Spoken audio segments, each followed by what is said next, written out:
Hello and welcome to my nut and part series on the mechanical chain base by Kotobukiya, the 9th model. This is having a look at the box. I may mute some footage within these videos for personal reasons, and I also do apologise for the length and the music in the background, which cannot be helped. More or less, the styrene in this kit's of a very low quality, something similar to the older Zoids. The instructions were very confusing and I had trouble following them. Some of the parts didn't make sense to me. I believe it interchanges a lot better when you have more of these units together. And I didn't have a chance to explore or test putting this kit together with other mechanical chain bases.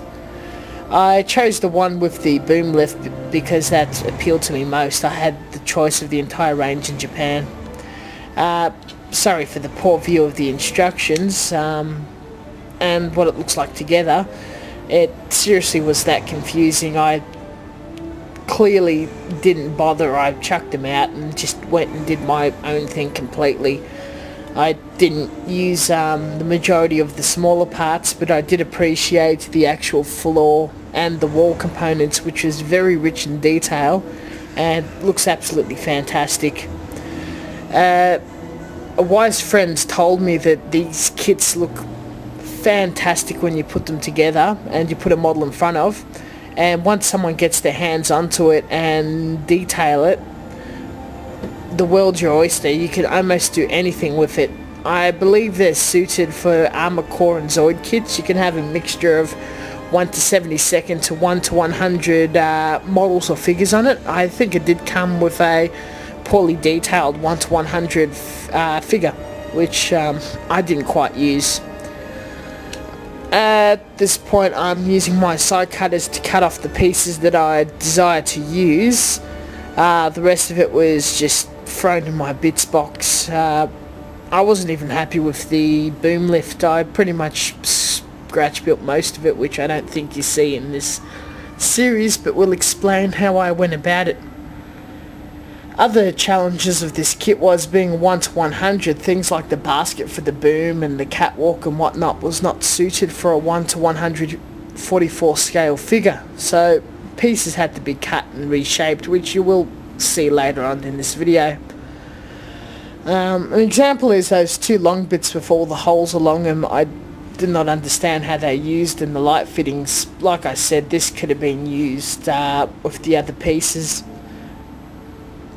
Another thing I didn't quite, which is excellent for the kit, there's many holes along the wall and the surface.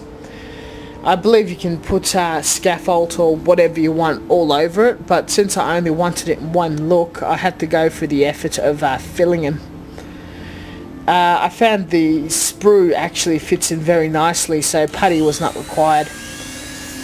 We've got audio now, and at the moment I'm reshaping the basket for the boom lift with my Dremel. You'll learn about my Dremel in my Dremel video.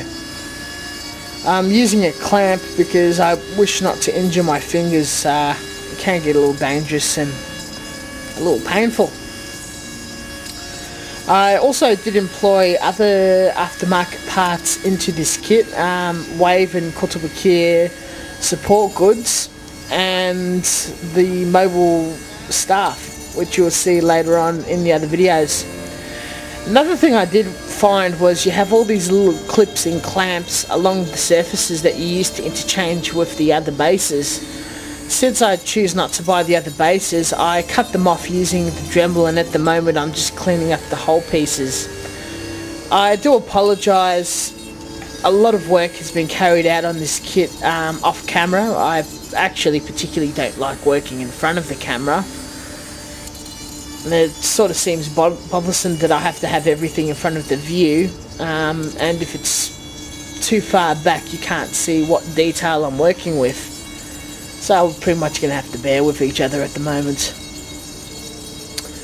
I've got it at a low RPM because I don't want to scar the plastic too much, but I still have to file all this back. This styrene is also very, very strong, so I'm going to be a lot rougher and a lot harder on this kit than I am to normal styrene kits by Bandai or other brands. With the piece finally cut off and sanded off, at the moment I'm going to make the plastic dag a little flatter, and then I'm going to employ Tamiya 1-part cement. When you're working on kits, particularly when you're scratch building, cutting and converting, you're going to be doing a lot of filing unless you want it to look like arse. It's just the name of the game, I suppose.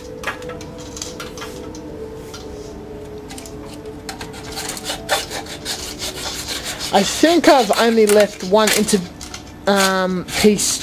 one part of the base that you can change with other bases, because I'm going to use a piece of styrene and scratch build a wall, which I assume all of you have already seen the finished product. At the moment things is looking like crap, but it slowly does come together. Here you'll see me cutting up the bit of sprue or gate, and I'm going to be using the thin cement. Thin cement doesn't work too well with this kit, but because it's a perfect fit of the sprue and the hole, all I need is something just to hold it in there. Once I cut it off and file it down, no putty required. So I was very happy in this aspect of the job. It made it a lot more quicker, a lot faster. I think I had about a good 50 of these bloody holes to fill. Once I rammed the styrene rod in there, I just cut it flat with my side cutters that I use for cutting bits off a tree, and I probably trim it a bit more with a knife or a file or whatever. We'll find out. I suppose you could possibly even ram those rods in there without the aid of glue, but you know, you've got to always have to be on the safe side. I quite don't want these to be popping out while I'm painting it or anything. That would kind of piss me off. So yeah, this is the first time in the kit that I've actually used most of the sprue or the gate for the purpose of the kit. There's very few bits to throw out, so that was pretty trendy. Other bits you may see on my little desk there is the 1:144 scale Mobile Suit Gundam weapon set. I'm using the Heat Hawk, the bazooka, a few rounds, chain from the gun hammer. Just to, you know, bulk up the place, make it more authentic to Gundam, more authentic to Mobile Suit Gundam. With all this detail on the railing and everything, it was a little difficult to get the side cutters in there to trim it off, but hey, it was worthwhile. This is all the pieces filled in, looking a lot nicer. I'm a lot more happier about it. That wasn't too bad of a job. And now to the tedious task of filing. Tell you one thing, that wasn't too much fun.